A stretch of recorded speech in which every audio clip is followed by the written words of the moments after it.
Damos comienzo a la tercera catequesis del ciclo que con la ayuda de Dios estamos dando en el tema del grano de trigo, que es de Juan 12, desde el versículo 24 al versículo 32. En esta tercera catequesis vemos los versículos 25 y 26. El que ama dice Jesús, el que ama su vida la pierde, y el que odia su vida en este mundo la guardará para una vida eterna. Si alguno me sirve, que me siga, y donde yo esté, allí estará también mi servidor. Si alguno me sirve, el Padre le honrará. Bueno, palabra del Señor, esto que nos dice nuestro Señor Jesucristo, ¿no? Bueno, pues vamos a entrar dentro, ¿no?, de esta palabra. Empezamos con una pregunta. Son preguntas no para ver si sabemos o no sabemos, una pregunta para escrutar profundamente si estamos en la verdad o en la media verdad, que quizás sea peor que estar en la mentira, ¿no? Porque la media verdad nos mete tarde o temprano, termina en la tibieza o en el escepticismo, ¿no? Y la pregunta, pues un poco, según el Evangelio de los versículos que acabamos de escuchar, ¿qué es lo que nos da la certeza? ¿Qué es lo que te da a ti y a mí la certeza de que das tu vida por Jesús? De que pierdes tu vida por Jesús. Porque esto nos puede decir, yo es que hice una fórmula hace 4 años, yo es que hice un no sé qué cuánto de consagración hace 25 años. De acuerdo, y te aplaudo, me parece muy bien, pero esto a lo mejor de por sí, cuidado, de por sí, no te da ninguna garantía de certeza. Quiero decir que la pertenencia a tal o cual movimiento eclesial, y todos son buenos, empezamos por decir todos los movimientos que la Iglesia ha aprobado, que evidentemente funcionan en las parroquias, son buenos, tienen su toque, tienen el sello del Espíritu Santo, ¿no? Pero, ¿qué es lo que a ti te da la certeza de que te la pertenencia a tal o cual movimiento o, en la misma línea, institución religiosa? Si la pertenencia de por sí es suficiente garantía para tener esta certeza o no. Pues sin hablar mal, porque Dios me libre, sin decir esto no sirve, Dios me libre, sin decir eso es perder el tiempo, Dios me libre más todavía, sí hay que decir no necesariamente. El pertenecer a tal o cual asociación, institución o movimiento parroquial es la garantía de que tú estás dando la vida por Jesucristo. Tenemos el ejemplo en los tiempos de Jesús, ¿no? Los fariseos. Los fariseos creían que realmente estaban un poco en la línea de Dios, de que eran fieles a Dios. Tenían un cumplimiento muy estricto, lo cual hay que alabar. A ver si vamos a pensar que este cumplimiento, hay que echar piedras contra este cumplimiento. Otra cosa es a dónde te lleva este cumplimiento. Y Jesús lo pone en evidencia a dónde te puede llevar como posibilidad este cumplimiento estricto, ¿no?, de las normas, de las leyes, de los cánones de tu movimiento o institución. A dónde el peligro de a dónde te puede llevar, ¿no? Vamos a ver, porque Jesús nos abre los ojos en este sentido, no porque esté en contra, ni mucho menos, pero es que el Evangelio es para abrirnos los ojos. El Evangelio denuncia nuestras medias verdades y nos ofrece, evidentemente, la garantía de la verdad, ¿no? Vamos a ver. Habla de la oración de este fariseo Jesús en Lucas 18. Dijo también a algunos que se tenían por justos y despreciaban a los demás esta parábola. 2 hombres subieron al templo a orar, uno fariseo y otro publicano. El fariseo de pie oraba en su interior de esta manera: oh Dios, te doy gracias, porque no soy como los demás hombres, rapaces, injustos, adúlteros, ni tampoco como ese publicano. Vaya, vamos, página, digamos, de oro de este hombre. Vamos a ver el currículum que presenta a Dios. Inmejorable, Ayuno 2 veces por semana. Doy el diezmo de todas mis ganancias, etcétera, etcétera. Bueno, ¿qué pasa aquí? ¿Está mal que este fariseo ayune? Que rece, fue al templo a orar, que dé el diezmo y todas estas cosas. Con eso ya un poco ya está todo. Pues oye, no, eso es algo bellísimo, pero ¿es fruto de tu intimidad con Dios? ¿O es tu pedestal? Porque si te crees que eres alguien por hacer esto, es inevitable, repito, es inevitable que juzgues al que no cumple como tú. Ni soy como ese publicano, tal, tal, tal y tal. Y Jesús le dice: pobre hombre, ¿para qué te sirve todo esto? Solamente para fabricarte un pedestal desde el cual lanzas voces atronadoras, juicios contra aquel que no es como tú, que no cumple como tú, que no tiene tu religión, que hace mal, que hace el daño, todo lo que quieras, pero tú no eres quien para juzgar. El publicano, ¿cuál era la oración? Ya la sabemos, ¿no? No tenía nada que presentar. Entonces se miró en el corazón y lo tenía lleno de lepra, como cuando Moisés metió la mano en el pecho y le dijo: Dios, mete la mano, te he llamado, pues mira, ¿qué me dices? ¿Que no eres digno de ser llamado? Vale, de acuerdo, Moisés, mete la mano en tu pecho. La metió Moisés. Y ahora sácala. ¿Qué tienes? Ay, la mano llena de lepra. Para decir que el corazón de Moisés, llamado a liberar el pueblo de Israel, era el mismo que el de todos los demás. Pero la llamada de Dios te pone al frente y ahí nos vamos curando todos de la lepra, ¿no? Del corazón, que así nos ha dejado el pecado original. Pero bueno, no quiero desviarme, ¿no?, del tema de la catequesis, ¿no? No quiero desviarme del tema de la catequesis. Este hombre, tan miserable porque es que lo que hacía con tanto sacrificio no le servía de gran cosa, por no decir para nada. Porque Jesús al final dice que este fariseo salió del templo tal como había entrado, lleno de una lepra del corazón impresionante, mientras que el publicano, como no tenía nada que ofrecer, se miró el corazón lleno de lepra y dijo: ten piedad de mí, que soy un pecador. Y Jesús dijo: él salió justificado. ¿Sabéis lo que significa ser justificado en la espiritualidad de la palabra, en la espiritualidad del Evangelio, mucho más todavía en la boca de Jesús? El publicano fue declarado inocente. Este es el ritmo de Jesús, a ver si entendemos un poquito. Este es el ritmo de Jesús con los corazones de los hombres. Este es el ritmo de Jesús, la forma de ser de Jesús, la forma de hacer de Jesús. Bueno, volvemos a lo mismo entonces, ¿no? La certeza interior que nosotros podemos tener, de si estamos dando la vida por Jesucristo o no. Da lo mismo si eres seglar o eres sacerdote o religioso. La certeza es la misma para el religioso, para el sacerdote, que para el seglar. Es la misma. La certeza te la da únicamente tu vinculación al Evangelio de nuestro Señor Jesucristo. Esta es la certeza total, la forma de cómo guardas el Evangelio. ¿Qué es el Evangelio para ti? ¿Qué es la palabra de Dios para ti? Porque si es un documento académico, terminas como el fariseo.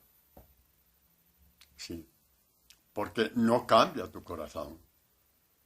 Y nuestro pecado original, una de las lacras peores del pecado original, es ponernos de puntillas para ver a los demás por encima de nuestros ojos, de nuestra mirada, y juzgar y criticar, porque ni es como tú, ni cumple como tú, ni hace lo que a ti te apetece que tenga que hacer según tu concepto que tienes de perfección. Que aunque fuera verdad, no te toca a ti.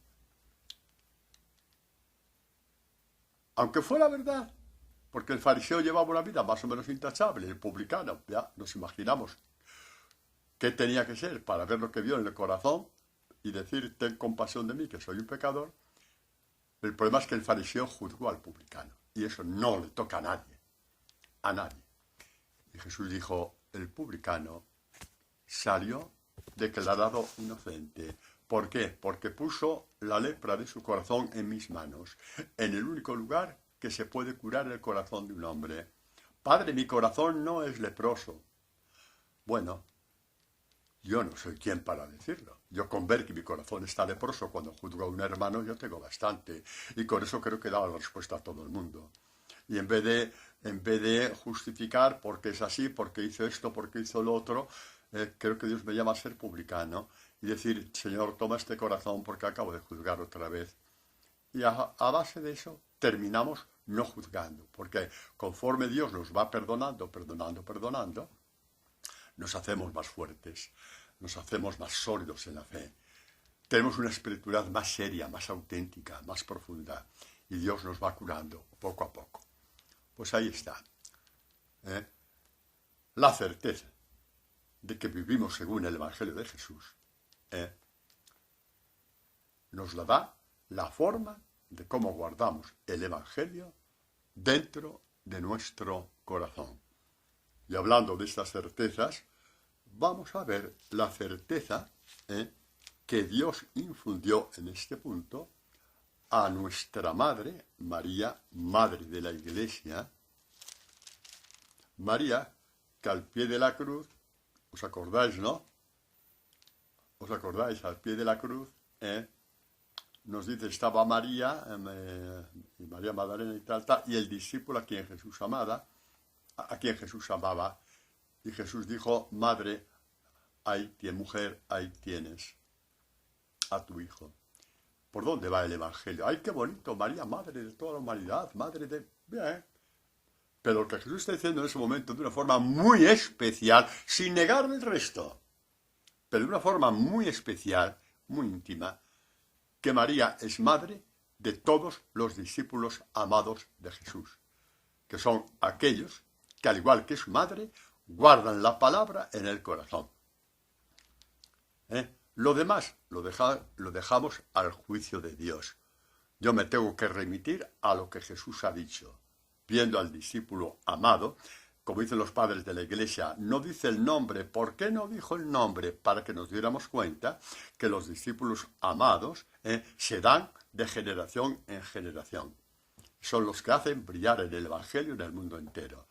Como seglares, como sacerdotes, como religiosos, hacen brillar la luz de Jesús y el Evangelio en el mundo entero. María es la madre de una forma muy especial, muy íntima, y sobre todo muy provechosa, si lo podemos llamar así, es decir, muy fructuosa, que da fruto, de estos que están con ella al pie de la cruz. Al pie de la cruz recibieron esta gracia maravillosa. María, madre, y el discípulo que hasta ahí se llegó a trancas y barrancas, de generación en generación, también en la nuestra, también a ti que me escuchas y a mí que predico, Dios nos llama discípulos amados. El guardar el Evangelio al final, repito, a trancas y barrancas, nos lleva al pie de la cruz, donde recibimos el título de discípulos amados. A trancas y barrancas, ¿qué significa? Con protestas, con juicios. ¿Y este por qué hace esto? ¿Y este por qué hace lo otro? Y el cura de mi parroquia, y aquel que toca el órgano solamente piensa en la música, no piensa en la misa. Y el otro que no se arrodilla, y el otro que no se levanta. ¡Ya está bien! ¿Estás con los ojos fijos en Dios? ¿O en tu ombligo que te hace juzgar a los demás? Discípulo amado, estaba con los ojos fijos en el crucificado, agradeciéndole que a trancas y barrancas había llegado hasta allí. Porque el discípulo amado, que sabemos que era Juan, participó de todas las ambiciones, peleas de los demás discípulos, como sabemos, para ver quién era el más guapo, el más bonito y el primero, el más inteligente de todos y el que mejor sabía mandar. Sin embargo, ahí estaba para decirnos que todos podemos llegar a trancas y barrancas. Y cuanto menos juzgues, antes llegarás. Y cuanto más juzgues, más trancas y barrancas encontrarás, y que Dios te libre a ti y a mí de hacer de este juicio algo normal, porque como tú crees que tiene que ser así, porque es verdad, lo normalizas, como el fariseo lo normalizó, mirando con desprecio al publicano. Y esto a Jesucristo, que es Dios, no le gustó. Y dijo, él salió con toda la porquería del templo, y el publicano fue declarado inocente en el reino de los cielos. Todo esto es un anticipo del perdón de los pecados que recibimos en la confesión, donde vocalmente decimos, Padre, tengo el corazón podrido por esto, por esto, por esto y por esto. Y el sacerdote dice, no en mi nombre porque soy como tú, pero en el nombre de Jesucristo, es decir, desde Jesucristo, yo perdono tus pecados. En nombre del Padre, del Hijo y del Espíritu Santo. Eso es muy importante, ver la fiesta que significa cada confesión, cada perdón de los pecados. Una fiesta parecida a la del publicano cuando salió del templo, porque seguramente que Dios encendió el fuego en él para decir, hasta aquí hemos llegado, vamos a cambiar. Es que es así es la cosa, Bueno, hablaba de María, ¿no? Ay, pues sí, claro, me he perdido como de costumbre. María guardaba la palabra en el corazón y decía, ay, qué bonito, ¿no? Estamos acostumbrados a las películas de hadas, ¿verdad? Heidi y esas cosas, y Bambi, ¿no? Sí, todas las hemos visto de pequeños y nos gusta muchísimo, ay, qué bonito. Pues mira, la Virgen María fue algo. María guardó la palabra en contra de sus sentimientos, en contra de lo que podía haberle pedido su corazón. Porque Dios le dio la vuelta a lo que ella podría pensar en el nacimiento de su hijo. Me explico. María, hija fidelísima de Dios, sabía muy bien los cantos que cantaba Israel ante la venida del Mesías. Sabía muy bien, aleluya, aleluya, el Señor es nuestro Rey. Todos ellos aplicados al Rey Mesías. Y tantísimas cosas. Y veían como en el templo, cuando la gente hablaba del Mesías con estos cantos, lloraban y se desmayaban. Todas estas cosas, ¿no? Y les latía el corazón y unas palpitaciones que me cache la mar salada. Había que abrir la ventana para que entrara el frío. María veía todo esto. Era hija de toda esta situación. Es cierto que conocía también las profecías mesiánicas del dolor y del sufrimiento,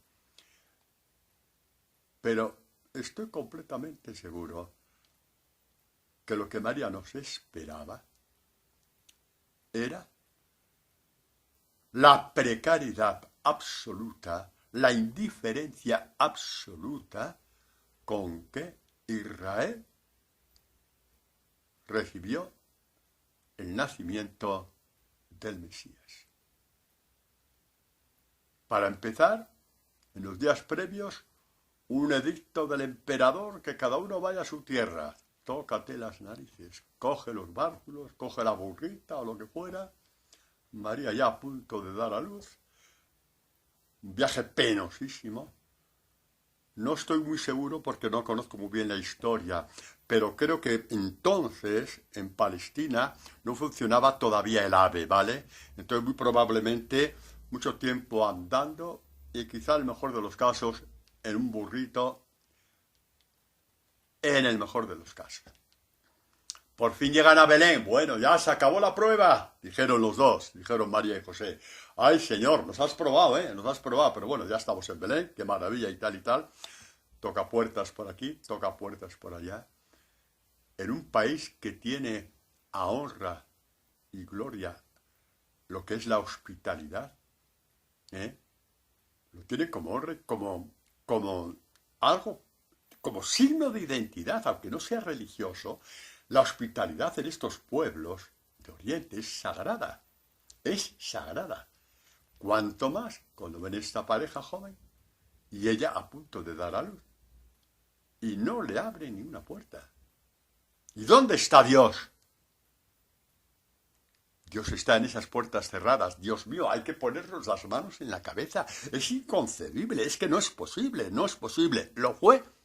No es posible lo que me está pasando. Te está pasando para que crezcas como discípulo. Te está pasando para que crezcas como discípula. Déjale a él llevar los hilos, no los lleves tú, que no tienes ni idea de cómo llegar a ser discípulo.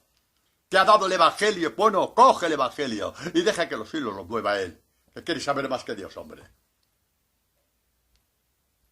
Y María y José tocarían todas las puertas, habidas y por haber, hasta que no hubo puertas donde llamar. Al final encontraron una especie de albergue. Bien, ya sabemos la historia, ¿no? ¿Cómo estaría José? ¿Cómo estaría María? Un sufrimiento que les partió el alma por completo. Ella, porque queramos o queramos, no se esperaba esto. Y José sufriendo por su mujer. Incluso sintiéndose poco hombre, por no haber podido dar un mejor cobijo a María. Sufrimientos hasta el extremo. El buenazo de José. Sufrió, quizá, por no haber estado a la altura, como cabeza de familia, de poder haber dado un lugar digno para el nacimiento del Hijo de Dios, para el parto de María. Todo ese sufrimiento. Bueno, María da a luz, como lo sabemos por el Evangelio. Como dice Lucas, dio a luz a Jesús, le envolvió en pañales, textualmente. Y de pronto, una algarabía. Y pensarían María y José, hombre, por fin, ya acabó la prueba. Aquí tenemos a la gente más importante de Belén, a venir a nuestro encuentro, arrepentidos por lo que han hecho, y vendrán aquí a ayudaros un poquito, a estar con nosotros, a congratularse con nosotros por este nacimiento, qué maravilla, etcétera. Y ven ahí que llegan los tipos andrajosos, como son los pastores. Andrajosos, dormían al raso, dormían al raso. Dios les llamó a ellos. Y los pastores eran muy mal vistos en Israel, no podían entrar en el templo porque tenían fama de ladrones. Ladrones, sí, se robaban el ganado unos a otros, ¿no?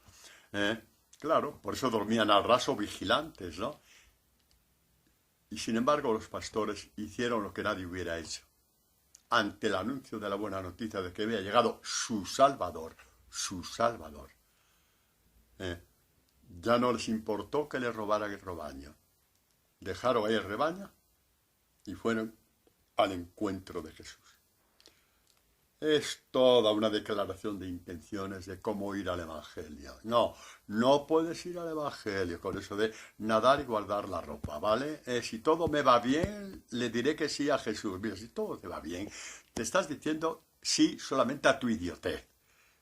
Tu idiotez, tu idiotez. Que no cabe, ni en el Pentágono de Washington. Ni ahí siquiera cabe tu idiotez. Y si vamos con las dos juntas, la tuya y la mía, reventamos las paredes del Pentágono. ¿Y qué dice el Evangelio ante esta situación? Desconcertante. Que lo mínimo que uno puede hacer, si tiene un mínimo sentido común, es de ¿por qué Dios me tratas así? ¿Por qué me tratas así? ¿Se acordó de Santa Teresa, no? ¿Por qué me haces esto? Decía Santa Teresa. Dicen que Jesús le dijo, así trata a mis amigos. Y Teresa, como buena castellana, dijo, ya, por eso tienes tan pocos. Dice que a lo mejor eso no fue verdad, pero en la realidad, creo que la verdad va por ahí, un poco por ahí, en el sentido de que nos choca demasiado. María es madre, y tenemos que mirarla, que María cuando vio la comitiva que Dios había preparado para su hijo, era lo peor de lo peor. Unos pastores que dormían al raso, No fueron antes al hotel para ducharse y cambiarse de ropa y echarse colonia y perfumes y champú, tal cual, oliendo a oveja, oliendo a oveja, oliendo a monte, oliendo a esa ropa que vete tú a saber cuánto tiempo que no se la cambiaban. Llegaron y vieron a Jesús, los primeros testigos del nacimiento del Hijo de Dios, José y María. ¿Y todavía quieres cambiar el Evangelio retorciéndolo a tu favor? No seas tonto, hombre. No estás ni a la altura de esos pastores analfabetos, hombre. No seas tonto. No estás a la altura de esos pastores analfabetos. Es que Dios te cambia las cosas. Es que si no, no hay cómo hacer cambio del corazón. Terminas como el corazón, como el fariseo, que estás podrido y no lo sabes. Y encima vas a leer tu carta, tus credenciales delante de él. He hecho esto y he hecho lo otro y los demás no lo hacen. Tócate las narices, jolines. Podemos engañar a la humanidad entera, pero a Dios no. Puedes engañar a todo tu movimiento entero, pero a Dios no. Puedes engañar a toda tu institución religiosa por completo con tu cara bonita de que nunca has roto un plato, pero a Dios no. Y tarde o temprano tus palabras amargas te traicionarán de que tienes el corazón podrido. Tarde o temprano saldrán de ti palabras amargas que revelan, igual que el termómetro revela la fiebre, que tu corazón está lleno de lepra. Bueno, os decía antes, ¿no?, que la certeza de que tenemos de nuestra fidelidad a Dios, de que estamos con Dios, de que seguimos a Dios, y de que estamos dando la vida por Dios, nos la da nuestra relación con el Evangelio. Y de hecho, bueno, los que me conocéis, este texto que voy a leer ahora, ya veis que lo uso con frecuencia, aunque siempre en un contexto catequético diferente, como ahora, por ejemplo, pero lo vuelvo a leer, ¿no? Jesús, Marcos 8, 34 y 35.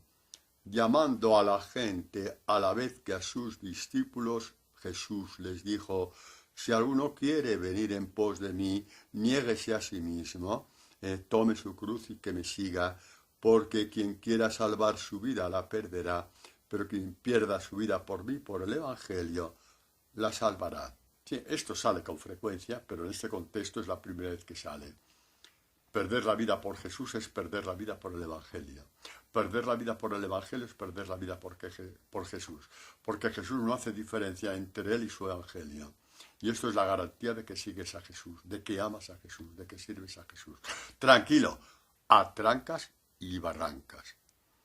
Y conforme te vaya limpiando Jesús la lepra del corazón, habrá menos trancas y menos barrancas. Porque si leemos bien la vida de los santos, trancas y barrancas les acompañaron muchos años, hasta que depusieron sus armas y se rindieron ante el amor de Dios. Repito, hasta que depusieron sus armas y aceptaron el Evangelio de Jesús y se convirtieron a Dios.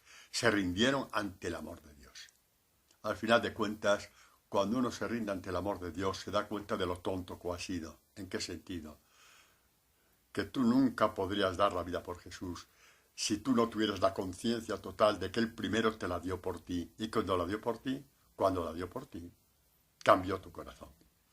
Tenemos un ejemplo muy bonito de esto en el Evangelio, en esta figura que aparece tantas veces en las catequesis, ¿no? En la última cena, Pedro. En la última cena, Jesús anuncia que va a ser llevado a juicio, etcétera, etcétera, etcétera. Y Pedro, que primero tiene la cosa de que le han nombrado príncipe de los apóstoles, eso ya lo sabemos. Sobre ti edificaré mi iglesia, eso ya lo sabemos. Eso le da un plus por encima de los demás. En las peleas seguramente sería el que más gritaba. Y ahora cuando Jesús dice que todos le van a abandonar, dice, no, Pedro, no, todos menos yo, ¿vale? Aunque todos se abandonen, yo no te abandonaré.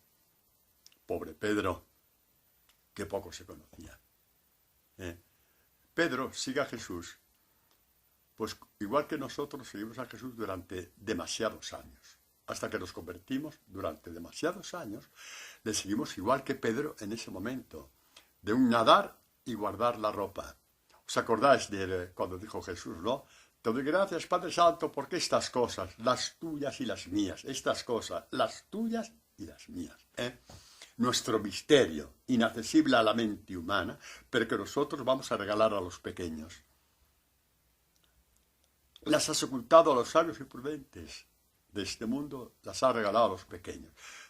Pedro, cuando está diciendo a Jesús que aunque le nieguen todos, él no le va a negar, porque es el más guapo, el más bonito de todos, el mejor de todos, el que tiene mejor corazón, más fuerza, más constancia, está siendo sabio y prudente según este mundo.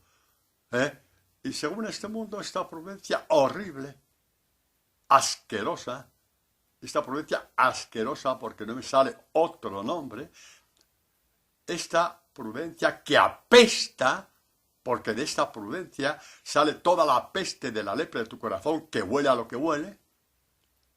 Pedro, hasta entonces, seguía a Jesús con esta sabiduría y con esta prudencia. Nadar y guardar la ropa. Y por eso cuando ya coge a Jesús, le condena, la llevan al juicio, Pedro se quedó con el único aval de esta prudencia estúpida de guardar y nadar la ropa, y cayó. ¿Por qué? Para que lo vieras tú y para que lo viera yo. Pedro sirvió de espejo para que nos miremos, que con esta sabiduría y prudencia no vamos a ninguna parte, que Pedro lo negó ante una criada y tú lo vas a negar ante una gallina, y yo también. ¿Qué hizo Jesús? Amarle, recogerle, rehabilitarle.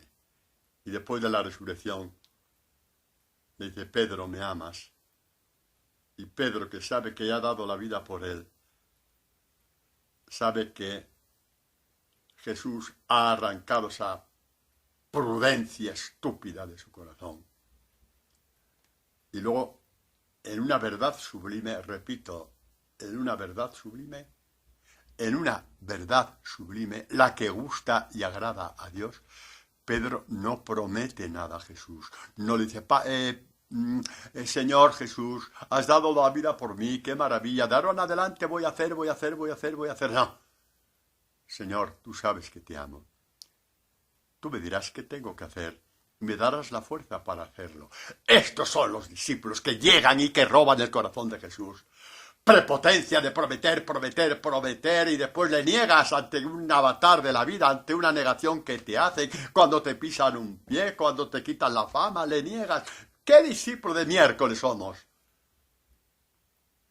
Estás pretendiendo seguir a alguien que pisotearon su dignidad como el grano de trigo hasta lo más profundo y se cebaron en él y se burlaron de él en la cruz hasta el último del último. Y te vas a quejar porque tal hecho, lo otro. Tienes derecho a quejarte, pero deja en paz eso de que soy discípulo de Jesús. No juegues con moneda falsa. ¿Y qué tengo que hacer, Padre? Lo mismo que han hecho los santos. Mirar a Jesús como Pedro y decir, Señor, has dado la vida por mí. Tú sabes que te amo. Y Jesús le dio el mayor de los dones que Dios puede dar a una persona. Te doy el poder de dar mi alimento a las ovejas, pastoréalas. El Señor es mi pastor, nada me falta. En prados de fresca hierba, hierba que acaba de crecer, una palabra que te acabo de dar, tú la das a tus ovejas. Padre, yo es que soy un hombre casado, tienes que pastorear, porque esto es para todos los discípulos del Señor y todas las discípulas del Señor. Tienes que buscar tu forma de difundir el Evangelio, tienes que pedirle al Señor. No podemos quejarnos de que el mundo está mal mientras tú estés de brazos cruzados sin difundir el Evangelio, porque tú también, en cierto modo, por omisión eres culpable. Hay que difundir el Evangelio de la vida, que la gente tiene que conocer esto, que la gente tiene que conocer que la mayor gloria que un hombre y una mujer puede recibir y puede manifestar y transparentar es llegar a tener esa libertad de decir a Jesús, tú sabes que te amo. ¿Qué quieres que haga? Y tú me ayudarás a hacerlo con tu fuerza, porque si no, te volveré a negar ante una criada. Qué libertad del corazón cuando llegamos a este punto.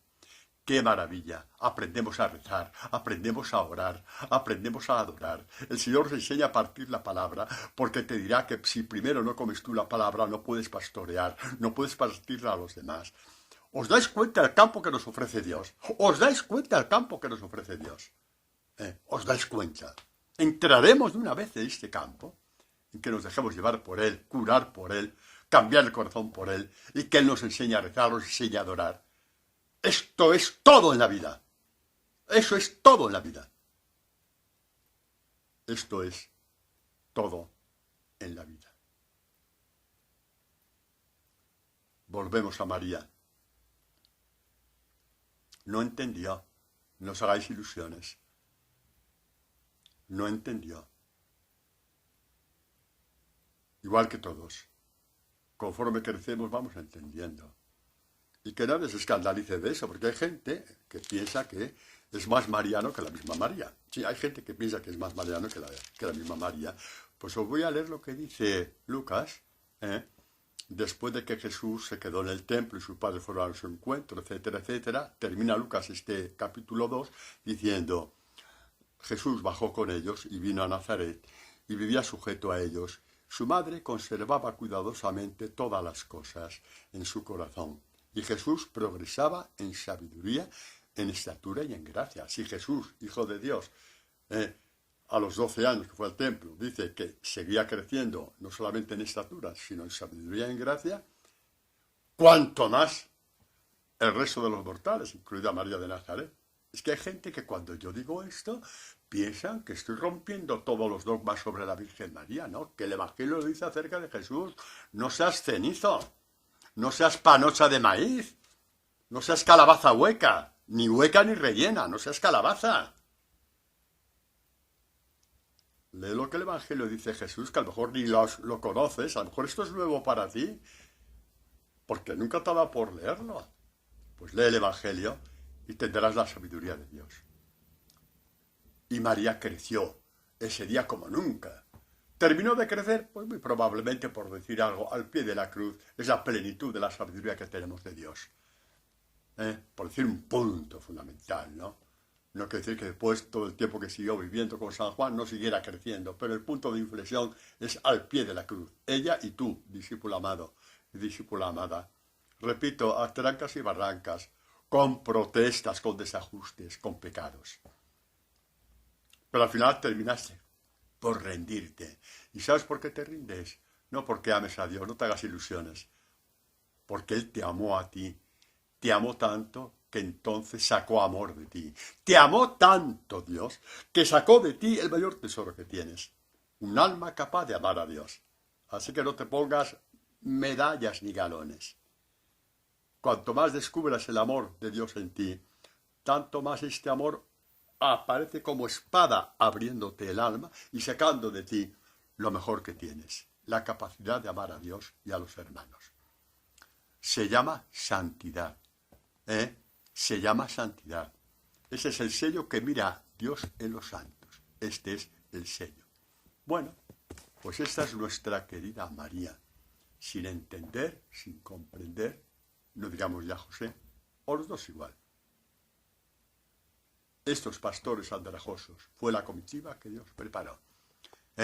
Cuando a ti una cosa te sale mal y has puesto toda la carne en el asador y encima te sale mal la cosa y encima te interpretan mal y encima te responden mal y encima, y para eso he sufrido yo tanto y para eso me he sacrificado yo tanto, y para eso he hecho yo tanto y para eso, bueno, vale, muy bien.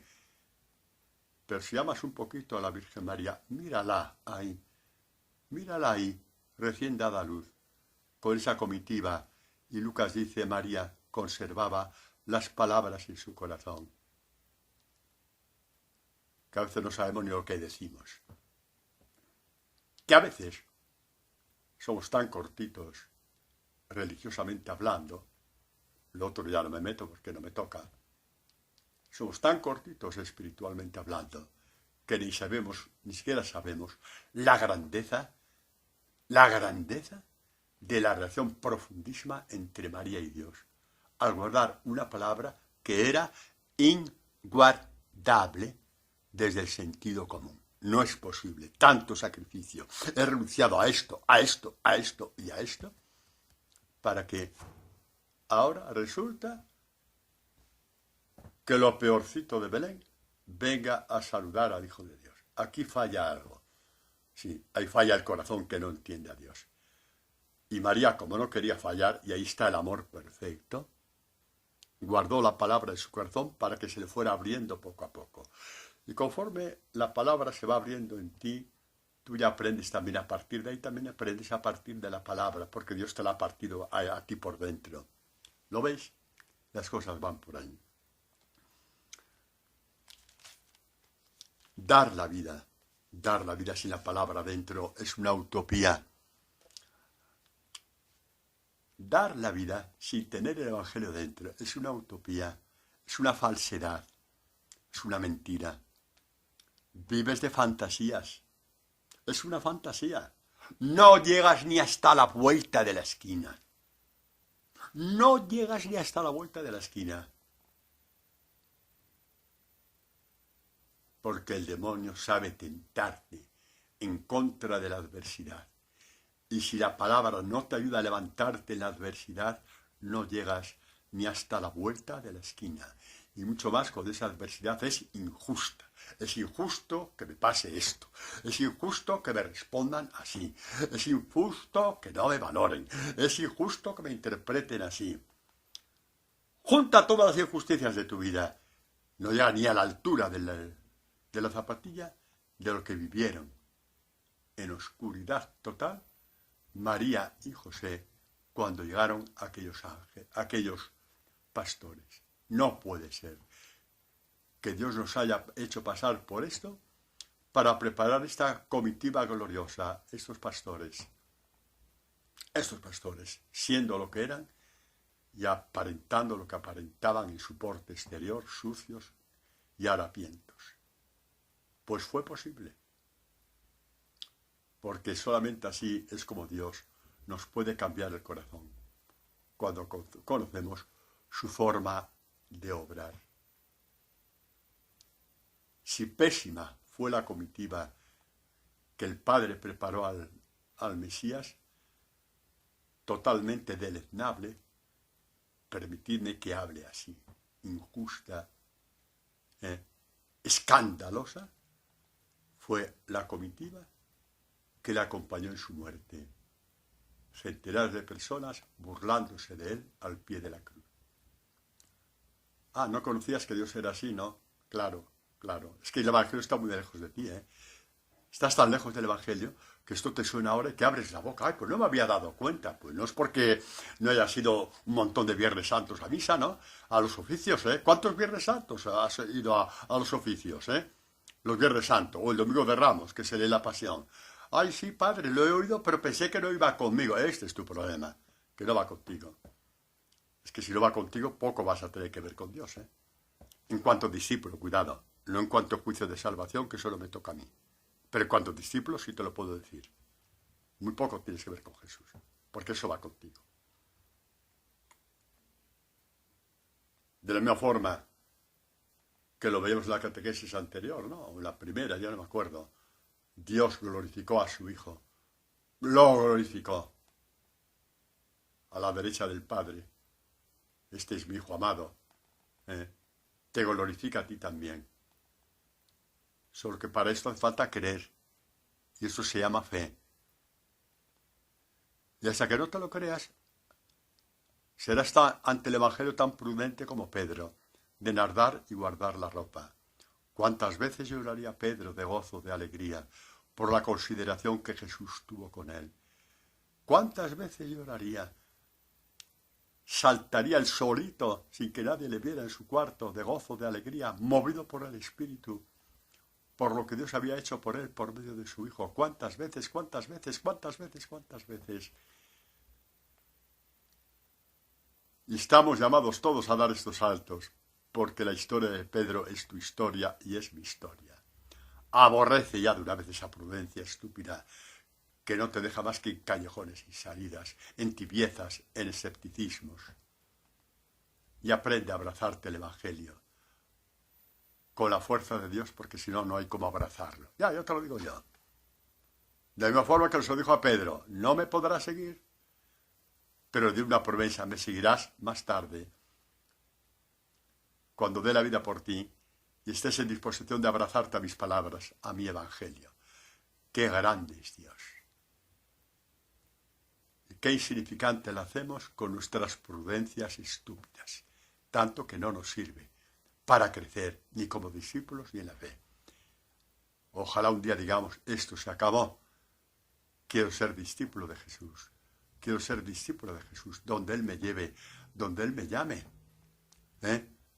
como casado, como soltero, como sacerdote, como religioso, donde Él te llame, porque lo que cuenta ya es tu vinculación en el Evangelio. No hablamos de generosidad, que eso te lleva a muy poca cita.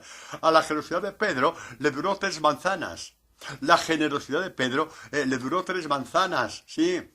Desde el cenáculo hasta cuando la criada le preguntó 200 metros más adelante, tú eres discípulo de Jesús. Que va, te equivocas, es otro. Es mi hermano gemelo. No era yo. Ahí te lleva tu generosidad, 200 metros y te caes. Te caes con todo el equipo. Con el Evangelio no te caerás nunca. Te caerás pero te levantarás, porque el Evangelio es suficientemente fuerte para levantarte. Y te sentirás querido, te sentirás amado. Y sobre todo, como te he dicho antes, el Evangelio es como una espada. Así lo llama el autor de la carta a los hebreos, ¿no? La palabra de Dios es viva y eficaz como una espada. Penetra hasta las junturas, hasta lo más profundo de tu corazón, de tu alma. Y te enseña a amar, porque destapa el frasco de las esencias, te capacita para amar a Dios. Esto es el Evangelio. Esto es el Evangelio. Tienes que dedicar el 100% de tu espiritualidad al Evangelio, para que todo esto se cumpla en ti. Esta es la buena noticia que pretendo daros una y otra vez. María, a los pies de Jesús, guardaba la palabra. Y vemos ahora a la otra María, que nos cae también, porque fue la Virgen sabia. Tú, aunque estés casada, eres virgen sabia si estás atada al Evangelio. Tú, si eres presidente masculino de un banco, eres virgen sabio. Tu alma es una virgen sabia, porque está atada, vinculada, porque el Evangelio está escrito en tu alma. El Evangelio está escrito en tu alma. Pues ya sabéis, no nos queda mucho tiempo, pero eso quiero decirlo. Jesús llega donde Marta y María. ¿Y qué pasa? Uy, qué alegría, ha venido Jesús, ha venido Jesús. Uy, qué maravilla, Jesús, Señor, Maestro. Uy, todos ahí besos por aquí, abrazos por allá y tal y tal. Y se acabó el protocolo. Y Marta a sus cosas. Coge el cubo, la fregona, las patatas, hay que pelarlas, las judías verdes, el corderito. Ya me da hambre solamente pensar en esto. Pero bueno, seguimos la catequesis. Y María, que no. Que esas cosas pueden esperar, que está el Señor con nosotros. Marta prefirió sus cosas a lo esencial, estar con el Señor a los pies de Jesús, escuchaba la palabra. ¿Qué significa la actitud de María? A los pies de Jesús escuchaba ¡ay, qué bonito! ¡Qué romántico! Esto lo vi yo en una película, me gustó muchísimo. Las trenzas doradas de María sobre su espalda mirando a Jesús. Bueno, déjate de peliculitas, ¿vale? Porque a los pies de Jesús escuchando la palabra, bíblicamente la espiritualidad de la palabra significa obedecer lo que estás escuchando. Es decir, guardar en el corazón, con tanto amor que un día se cumplirá dentro de ti, y eso se llama la plenitud de la obediencia. María no obedeció al día siguiente ni al siguiente, pero la palabra ya empezó a crecer dentro de ella, y esa palabra crecida ya te vincula con la obediencia a Dios. Y cuando Marta protesta, Marta después también fue santa, cuidado, pero están puestos ahí para ver entre los seguidores de Jesús quién termina siendo escéptico, que no le importa nada la palabra de Dios, sino solamente sus cosas, que a lo mejor también dentro de sus cosas están sus rezos de cada día. Y la otra que se olvidó de todo y se puso a escuchar. Porque solamente el que escucha con el amor de María sabe rezar a Dios, sabe hablar con Dios.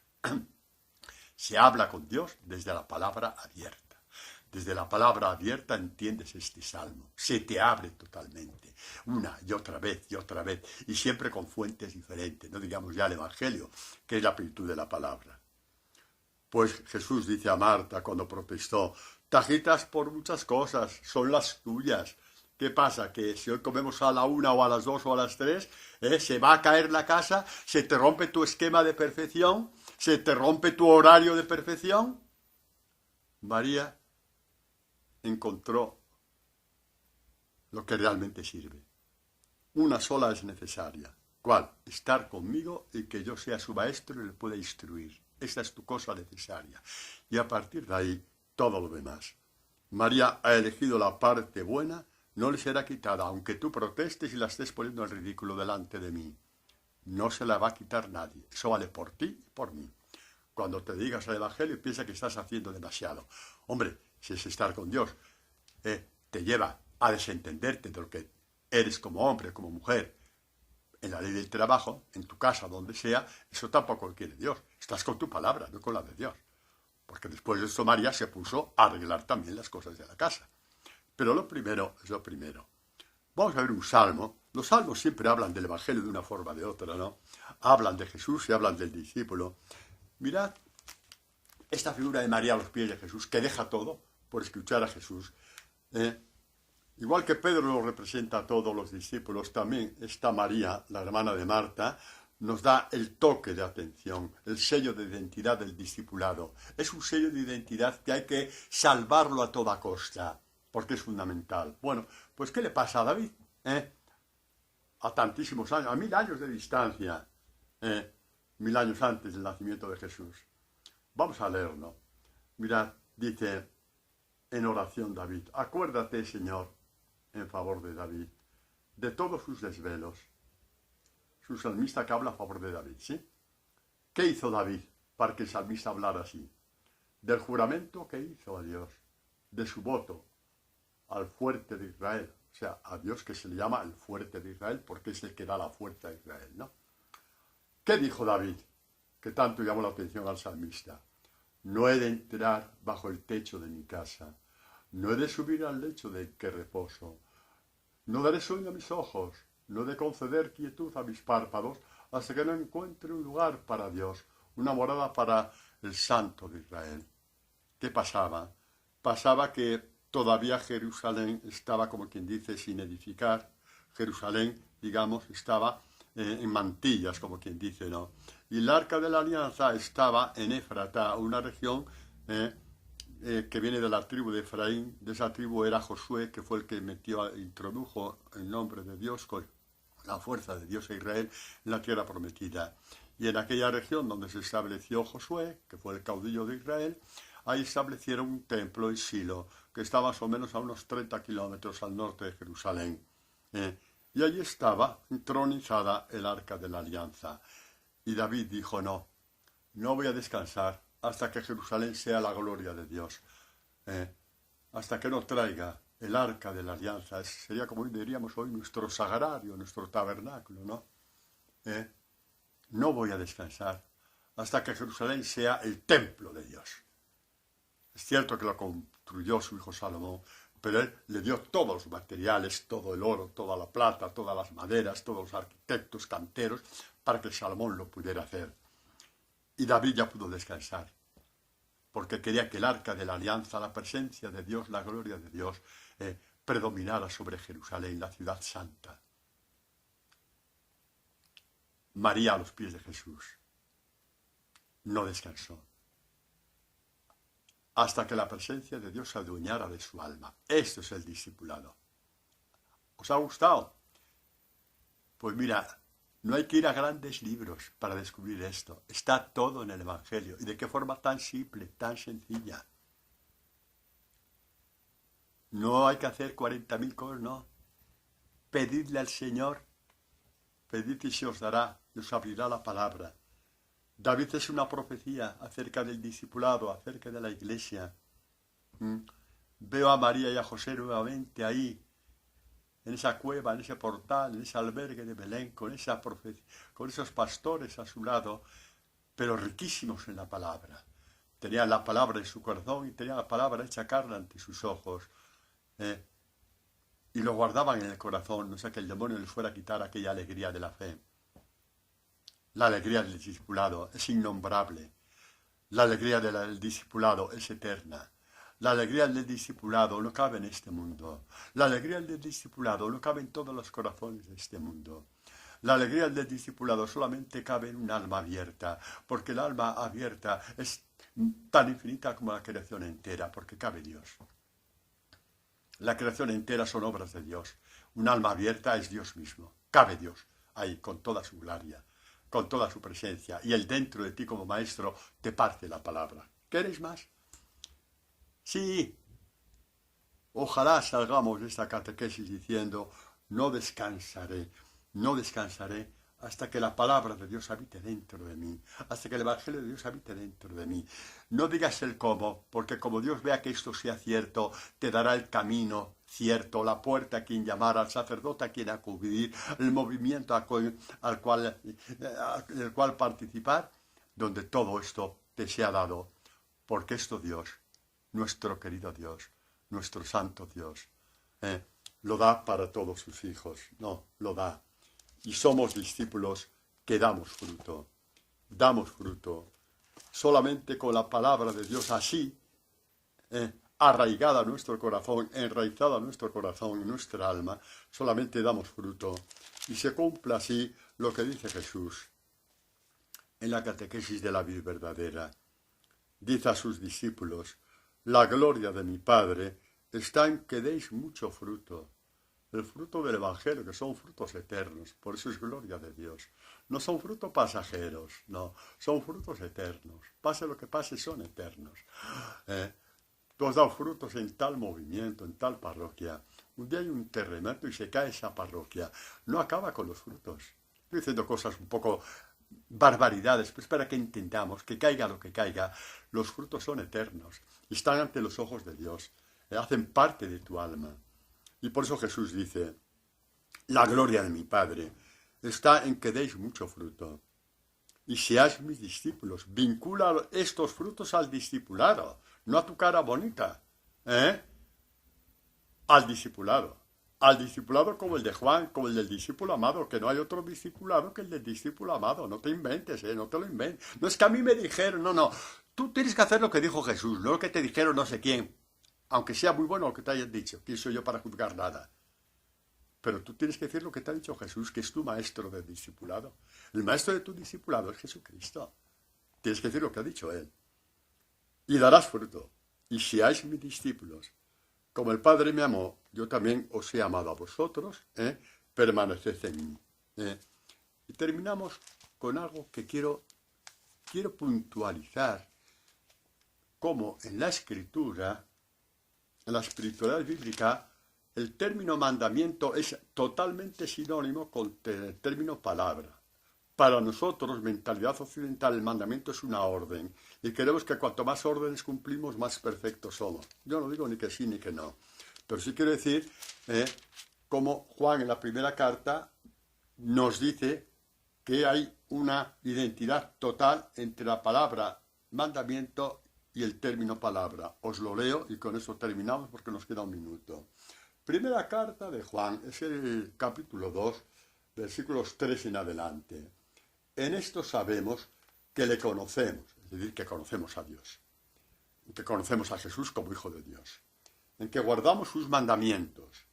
Quien dice, yo le conozco y no guarda sus mandamientos, es un mentiroso y la verdad no está en él. Pero quien guarda su palabra, ciertamente el amor de Dios ha llegado en él a su plenitud. ¿Lo veis como en un mismo texto? Utiliza en el mismo contexto el término mandamiento y el término palabra. Dice el que guarda mis mandamientos, sus mandamientos, los de Jesús, y el que guarda sus palabras. Que en el contexto de hoy es el que guarda mi evangelio, dice Jesús. El que guarda mi evangelio alcanzará el discipulado y conocerá la verdad. La verdad le hará libre. Sabrá que yo le amo.